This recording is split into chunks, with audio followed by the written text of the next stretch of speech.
પાલ વિસ્તારમાં ડોક્ટરના પ્રિસ્ક્રિપ્શન વગર નશાકારક સિરપનું વેચાણ કરતા મેડિકલ સ્ટોર ઉપર ફૂડ એન્ડ ડ્રગ્સ વિભાગને સાથે રાખી કાર્યવાહી કરતી સુરત શહેર એસઓજી। ઉપરોક્ત સૂચના અન્વયે એસઓજી પોલીસ ઇન્સ્પેક્ટર શ્રીનાઓએ સુરત શહેર વિસ્તારમાં આવી નશા માટે ઉપયોગમાં લેવાતી ટેબ્લેટ સિરપ વેચાણ કરતા હોય તેવા મેડિકલ સ્ટોર્સ ઉપર વોચ રાખવા માટે એસઓજીની અલગ અલગ ટીમો બનાવવામાં આવેલ। તે દરમિયાન હેડ કોન્સ્ટેબલ જક્ષીભાઈ શાંતિભાઈ તથા પોલીસ કોન્સ્ટેબલ દેવેન્દ્રદાન ગંભીરદાન નાઓને પાલ વિસ્તારમાં એક મેડિકલ સ્ટોરમાં આવી નશાકારક દવાઓ ડોક્ટર શ્રીના પ્રિસ્ક્રિપ્શન વગર વેચાતી હોવાની બાતમી મળેલ હતી,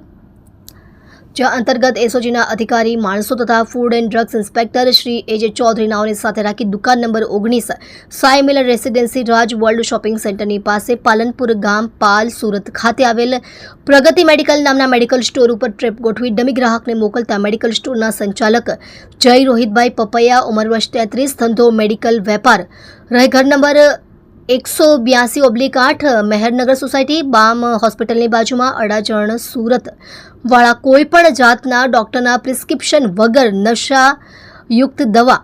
ડ્રગ્સનું વેચાણ કરતા પોતાના મેડિકલ સ્ટોર ઉપરથી કરેલ છે તે ઉપરોક્ત ટીમ દ્વારા તેના મેડિકલ સ્ટોર ઉપર ટ્રેપ ગોઠવી રેડ કરી નશો કરવા માટે ઉપયોગમાં લેવાતી પ્રિસ્ક્રિપ્શન વગર વેચાણ કરાતી કોડીન ફોસ્ફેટ સિરપ નંગ 16 જેની કિંમત ₹2256 તથા કોડી સ્ટાર NF સિરપ નંગ 19 જેની કિંમત ₹2907 તથા ટોસેક્સ સિરપ નંગ 8 જેની કિંમત ₹1808 તથા કોરેક્સ ટી સિરપ નંગ 1 જેની કિંમત ₹148 તથા સ્પાસનો પ્રોક્સીવોન પ્લસ ટેબ્લેટના પેકેટ નંગ 7 જેની કિંમત ₹560 કુલ્લે કિંમત ₹7679ની મત્તાનો મુદ્દામાલ મળી આવેલ છે। ઉપરોક્ત મેડિકલ સ્ટોરમાંથી મળી આવેલ અને પ્રિસ્ક્રિપ્શન વગર વેચાણ કરાતી સિરપ તથા ટેબ્લેટના જથ્થા બાબતે ફૂડ એન્ડ ડ્રગ્સ વિભાગ દ્વારા